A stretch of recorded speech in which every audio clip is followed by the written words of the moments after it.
What is going on today, you beautiful, blessed boys and girls? Thanks for tuning in again to the channel. I hope your day is going magnificent. You're having the best day of your life. If not, just know you can pause at any moment and choose to make it so.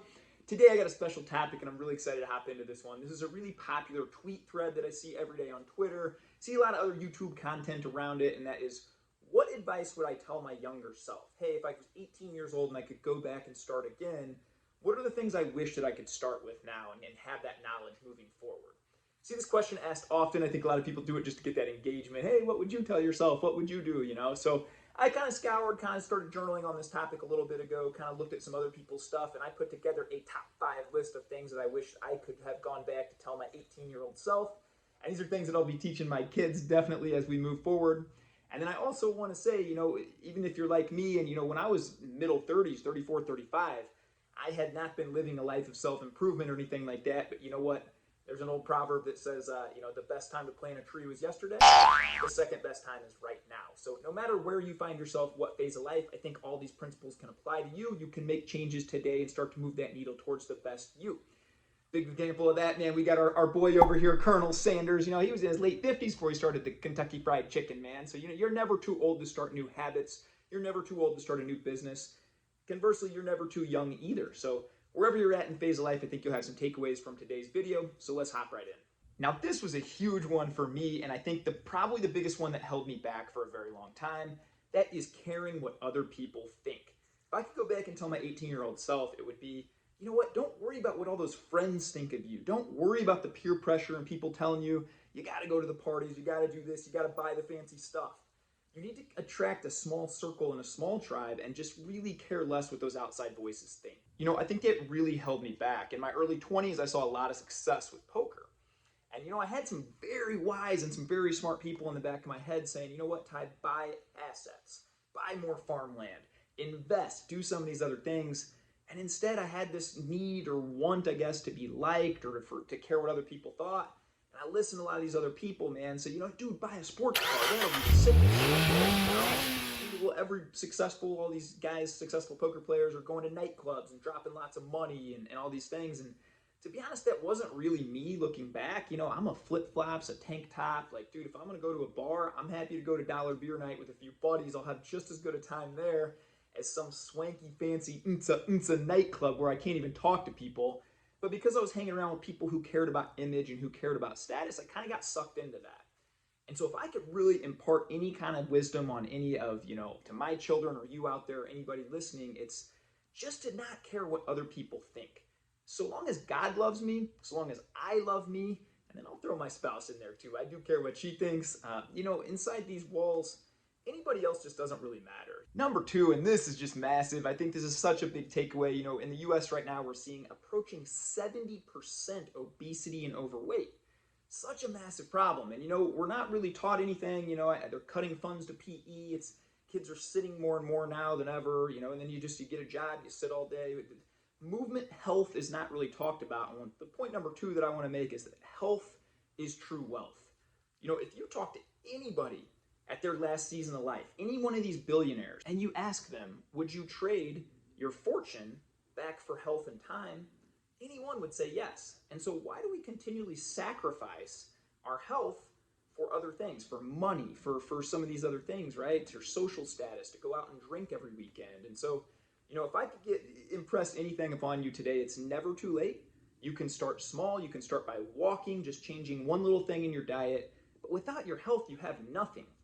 I'm going to put a quote up here that I think is really powerful. And it says, a healthy man desires 1,000 things. A sick man only desires one. And I think that is so true. Without our health, anybody who's had, maybe you went through COVID, maybe you went through an extended period of time where you didn't have your health. None of the other things matter to you without being healthy. So then why do we continuously put things in our body that isn't good for us? Why do we continuously put alcohol into that in my teens and 20s, just constantly, 4 and 5 times a week sometimes, So I would really say that to pause, take a hard look, and realize that health is the true wealth. Number 3, and I alluded to this a little bit ago, that is to invest your money. Compound interest is your best friend, and it's amazing how that can work for you.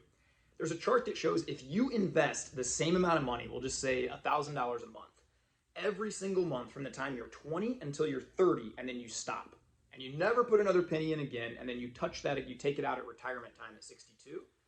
Or if you don't start until you're 30 and you put it in same $1,000 a month from 30 to 62, you will actually have more money if you started at 20 to 30 and stopped. Those 10 years and the time and the compound interest in your money, making money, will be worth more. So that shows that time is everything. And so, a lot of these people tell you, oh, go find yourself, live while you're young. You got to explore and try everything. I would say that's pretty foolish a lot of times. If you can start getting into the habit and build these habits early of putting money away, you'll have later in life what you ultimately want, and that's freedom of time. You won't have to go work some job that you don't want to work or you don't feel passionate about. You can be home with your kids, similar to what I am now.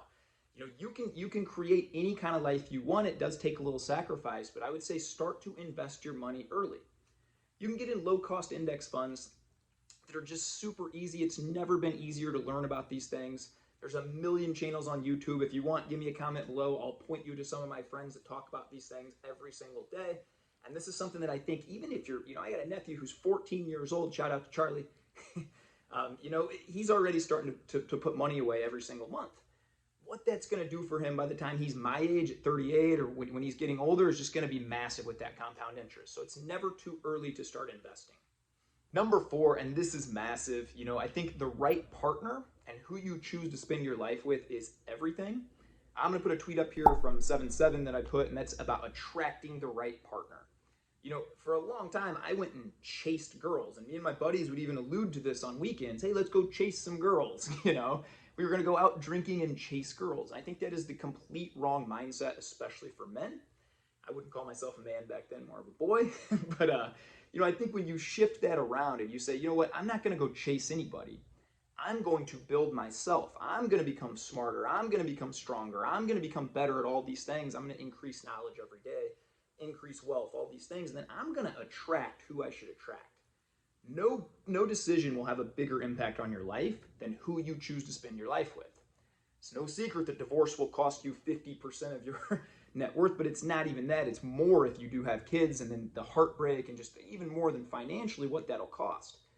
So really becoming the right person and then attracting that right mate is everything. So instead of going to chase, just become who you need to become, and you will attract who you need to attract. The last one, number 5, and I think this is huge. If you swap a few of those little weekend friendships for instead mentors, if you stop going to the bars every weekend and spending $100 out at the bars, but you invest that $100 into coaching, into books, into knowledge, man, the sky is the limit for you. If you get addicted to learning and addicted to self-improvement, learn how to delay some gratification and move forward, the sky is truly the limit for you. I got made fun of when I was 20 years old by a bunch of college buddies. I spent $500 for 2 hours of poker coaching. He was a really high-stakes player at the time, and I thought, I'm starting to get good at poker. I'd made about $1,000, and I said, I'm going to invest half of my winnings into this coach. Some of them told me, you're an idiot. $500, that's a lot to a college kid, man. That's we're talking dollar beer nights all the time in college. So I got made fun of a little bit. But when I look back to that, 19 years almost later, I am still winning at poker with some of the same principles that he instilled into me from back then. Another guy, I'm going to put him up here on the screen, Zach Hommel, the GOAT of coaching, man. He's been my coach for a while. I just love this guy to death. I paid him, a little less than a couple $1,000s to be my life coach. I look back, in 1 year, my relationship was better with my wife, with my kids. I quit my job. I started my own business. This is all because I invested in a mentor and he showed me the blueprint. It's amazing how investing in the right mentors can level your life up. You guys know I'm always going to give you a bonus tip on here, man. So the bonus one, and I think this is really, really near and dear to my heart. I had, 5 years ago, here a few days ago, I saw that it had been the passing of my grandmother. It was very close to my grandmother. We grew up a couple blocks apart. And so, call a loved one more. Just call your family more. Prioritize that. Go for a walk. Just call your mom and dad. If you're blessed to still have your mom and dad in your life or grandparents in your life, call them and tell them that you love them. Check in on them. See how you're doing. Just really, I know when you're young, you think that friends and all these people matter. But being a almost 40-year-old, I can't believe that now, middle-aged guy, a lot of those super important friendships and super important things when you're 18, 19, 20, and in your early 20s, you don't even talk to those people anymore as you journey through life. So you really got to align your vision with what's important, that's the best you, and that family that'll always be there for you. A double bonus one that I'm going to touch upon here really quick, guys, and I'm actually going to throw a link below because this one's really, really passionate to me. You know, I wish I could say as a Christian guy that I never viewed pornography. It's kind of an uncomfortable topic to talk about, but April 23rd of 2 years ago in 2020 was the day that I decided I will never casually view this anymore. I'll never look at an image or anything. I got a couple of accountability buddies, talked to my wife about it, really hard conversation.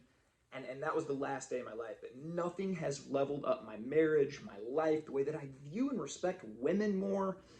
You know, just everything about it. You know, it lowered your libido. I mean, I could list 1,000 reasons why pornography is so damaging. I'm really excited to announce that, you know, I've partnered with a company called Canopy.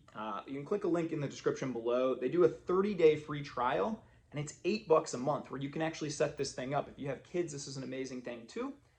Where you can have access, or your partner can have access to anything you view. You can have access to control and limit what your children view. It takes 10 minutes to set up, guys. It's super easy. I'm going to put the description in the link below.